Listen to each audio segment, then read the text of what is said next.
Hello दोस्तों, मेरा नाम शुभम कुमार है और मैं अभी MBBS first year professional student हूँ और मैं अभी GMC बेतिया में परसू कर रहा हूँ। आज हम पढ़ेंगे the female reproductive system. The female reproductive system consist करता है क्या? ओवरीज कंसिस्ट करता है। ओवरीज होते हैं, ओवरीज पेयर में होते हैं, ओविडक्ट होते हैं। ओविडक्ट को क्या बोलते हैं? फॉलोपियन ट्यूब बोलते हैं। एंड यूट्रस को बॉम्ब बोलते हैं। And next one is cervix and then next one is vagina. तो ये पाथवे है इस तरह से, मतलब अगर अंदर से बाहर की ओर जाओगे तो यही पाथवे मिलेगा आपको, ठीक ना। सबसे पहले ओवरी, उसके बाद ओविडक्ट, उसके बाद यूटेरस, उसके बाद सर्विक्स, उसके बाद वजाइना। अब आते हैं a pair of the mammary gland are integrate करता है structurally and functionally to support the process of ovulation. तो ये जो मेमोरी ग्लैंड है ये स्ट्रक्चरली फंक्शनली सपोर्ट करता है कि इसको ओव्यूलेशन को सपोर्ट करता है, सेकेंड फर्टिलाइजेशन को सपोर्ट करता है, प्रेगनेंसी सपोर्ट करता है, बर्थ को सपोर्ट करता है एंड चाइल्ड केयर को भी सपोर्ट करता है। अब आगे बढ़ते हैं। Each ovary is about 2 to 4 centimetre in length है। तो ओवरी का जो लेंथ है वो 2 से 4 सेंटीमीटर का है and is connected in pelvic wall and uterus by ligament. तो यहाँ पर ध्यान देना है तुमको कि पेल्विक वॉल से अटैच होता है ओवरी एंड यूट्रस से अटैच होता है बाय लिगामेंट से अटैच होता है। यहाँ पर लिगामेंट की जगह कार्टिलेज भी बोल सकता था, यहाँ कुछ भी बोल सकता है, ठीक ना। तो यही आपको ध्यान में देखना है कि यहाँ लिगामेंट होता है, ठीक ना। Each ovary is covered by thin epithelium which enclose ovarian stoma. तो मतलब जो ओवरी होता है उसको इनक्लोज कौन करता है? थिन एपिथेलियम इनक्लोज करता है, थिन एपिथेलियम, ठीक है। आगे बढ़ते हैं। The stroma is divided into 2 zones, peripheral cortex and inner medulla. हम इसमें सिर्फ और सिर्फ इम्पोर्टेंट पॉइंट्स ही डिस्कस करेंगे जो इनकी PYQ में आ चुके हैं और जो पूछने का चांस है जिनका, ठीक ना। तो आगे बढ़ते हैं हम। अब देखें ये फिगर देखते हैं, ठीक ना। तो ये क्या है? Diagrammatical section view of female pelvis है, शोइंग रिप्रोडक्टिव सिस्टम, है ना।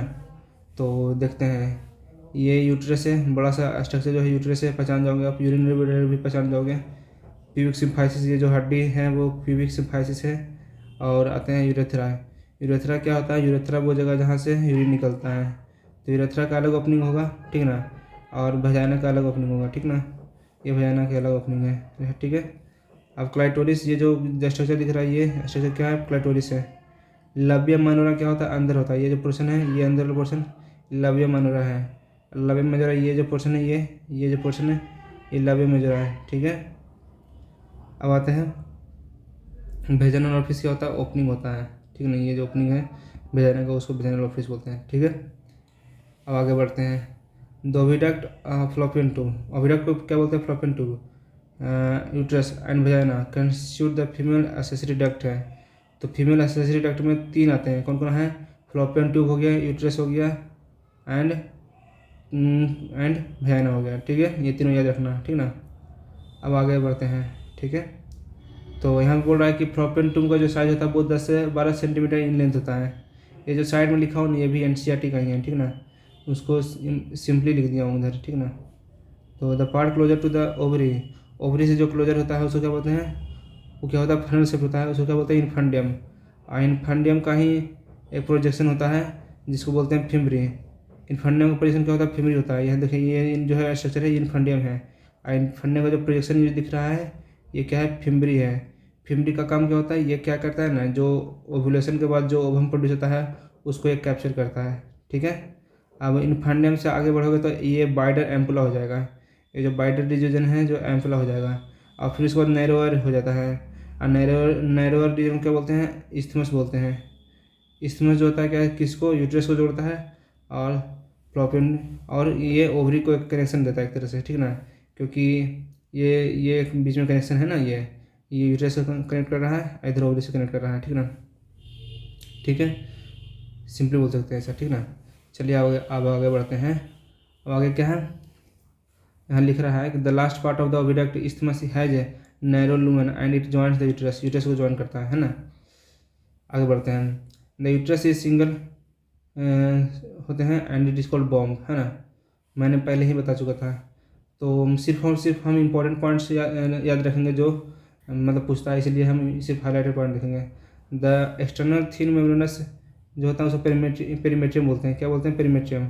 और मिडिल थिक जो होता है वो स्मूथ होता है, स्मूथ मसल बना होता है जिसको मायोमेट्रियम बोलते हैं। ये इंपॉर्टेंट है। जो बाहर वाला जो पोर्शन है वो पेरीमेट्रियम है और जो बीच वाला पोर्शन है मायोमेट्रियम है। मायोमेट्रियम किसका बना होता है? स्मूथ मसल का बना होता है, ठीक ना। और इनर जो होता है ग्लैंडुलर होता है, लेयर होता है जिसको इंडोमेट्रियम बोलते हैं। इनर क्या होता है? ग्लैंडुलर रहता है जो इंडोमेट्रियम बनाता है। मैं समझा सकता हूँ इसे, देखिए ये जो इनर वाला जो पोर्शन है ये इनर पोर्शन है, ये इंडोमेट्रियम है और ये दिख रहा है आपको ग्लैंडुलर टाइप का दिख रहा है, ग्लैंडुलर टाइप का दिख रहा है, तो ये तुम्हारा इंडोमेट्रियम हो गया। और मायोमेट्रियम जो होता है ये स्मूथ मसल का बना होता है और पेरीमेट्रियम जो होता है मेम्ब्रेनस होता है। कैसा होता है? मेम्ब्रेनस होता है, ठीक है। अब आगे बढ़ते हैं, यहाँ तक तो कोई दिक्कत नहीं होगा। अब आते हैं यहाँ पर, देखिए मायोमेट्रियम के बारे में कुछ बोला है। मायोमेट्रियम क्या करता है? Exhibit strong contraction during delivery of the baby, है ना। मायोमेट्रियम क्या करता है? स्ट्रॉन्ग कॉन्ट्रैक्शन करता है। जब बेबी का डिलीवरी होने रहता है तो उस टाइम पर ये बहुत स्ट्रॉन्ग कॉन्ट्रैक्शन करता है, ठीक ना। ये जो कॉन्ट्रैक्शन होता है ये ऑक्सीटोसिन हार्मोन के कारण होता है। ये ध्यान रखना है कि कौन सा हार्मोन कारण होता है? ऑक्सीटोसिन हार्मोन कारण होता है। और ये जो मिल्क का जो इजेक्शन होता है मेमरी ग्लैंड से वो भी ऑक्सीटोसिन ही कराता है, ठीक ना। अब यहाँ ध्यान देना कि इंडोमेट्रियम जो होता है इंडोमेट्रियम में साइक्लिकल चेंज होता है। मतलब जो मेंस्ट्रुअल साइकिल जो होता है उसमें जो चेंजेज आता है वो चेंजेज जो देखने को मिलता है कहाँ देखने को मिलता है? चेंजेस देखने को कहाँ मिलता है? इंडोमेट्रियम में, ठीक है। चलिए अब आगे बढ़ते हैं। अब बोल रहा है फीमेल एक्सटर्नल जेनिटलिया।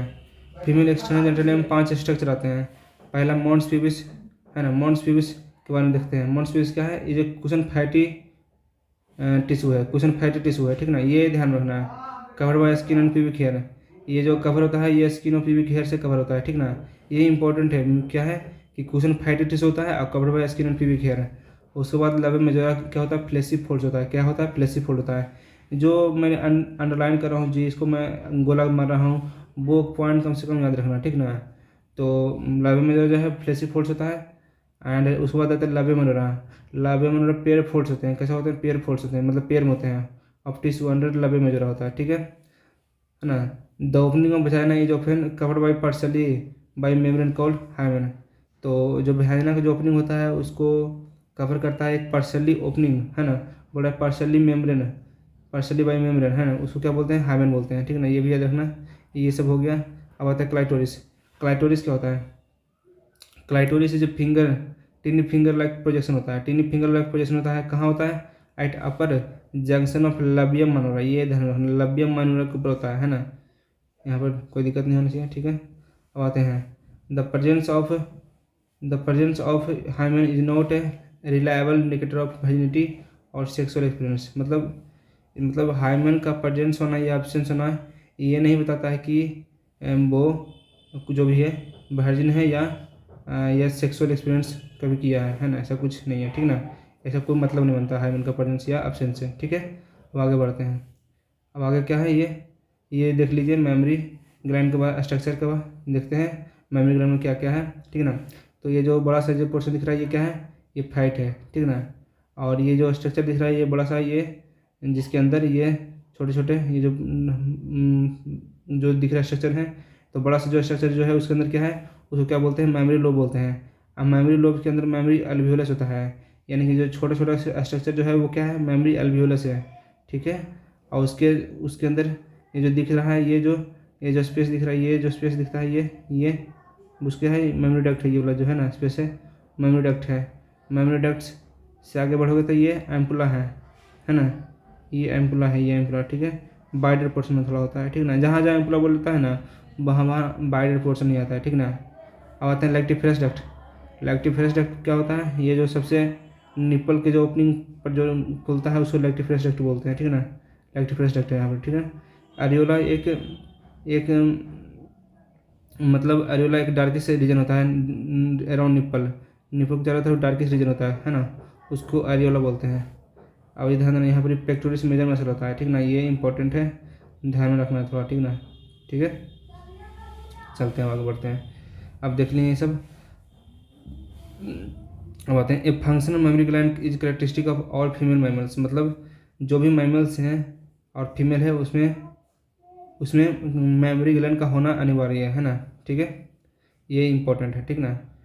अब आगे बढ़ते हैं। The glandular tissue of each breast is है 15 से 20 मेमोरी लोब्स होते हैं। क्या होते हैं? 15 से 20 मेमोरी लोब्स होते हैं, है ना। Containing clusters of cells called alveoli, मतलब जो एल्वेओलाई क्या बोलता है इस, ये जो मेमोरी लोब है, मेमोरी लोब को 15 से 20 होते हैं, 15 से 20 होते हैं। अब मेमोरी लोब के अंदर ही क्या होता है? एल्वेओली बोलते हैं या मेमोरी एल्वेओलस बोल सकते हैं, कोई दिक्कत नहीं है, ठीक है, कोई दिक्कत नहीं। चलिए आगे बढ़ते हैं। अब आगे है क्या है? Lactiferous duct through which milk is sucked out. बोल रहे थे ना, क्या बोले थे हम कि निपल का जो ओपनिंग होता है उस वहाँ पर क्या खुलता है? लैक्टिफरस डक्ट खुलता है, और लैक्टिफरस डक्ट से ही मिल्क को सक करते हैं, ठीक है, ठीक है। अब देखिए पाथवे देखते हैं। देखिए ये पाथवे है, किसका पाथवे? मिल्क का पाथवे है ना। तो ये इसको याद करने का तरीका क्या है? अल्टू डक्ट अमला से याद रखना है। अल्टू डक्ट, अल्टू बोलते ना, अल्टू, उस बाद डक्ट बोलना है आपको, उस बाद अमला बोलना है। अल से क्या हो गया? अल्वलाई, टू से क्या हो गया? मेमोरी ट्यूब्यूल, और डक्ट से क्या हो गया? मेमोरी डक्ट हो जाएगा। अमला से क्या हो गया? एम्पला हो जाएगा। एम से क्या हो गया? एम्पला हो जाएगा। एल से क्या हो जाएगा? लैक्टिफरस डक्ट हो जाएगा। ये पाथवे है, आपको याद रखना है, ठीक ना। ये पाथवे आपको एग्जाम में पूछ सकता है, ठीक है। धन्यवाद। आपको यह वीडियो अच्छा लगा हो तो कृपया कर लाइक करें, चैनल को सब्सक्राइब करें और वीडियो को शेयर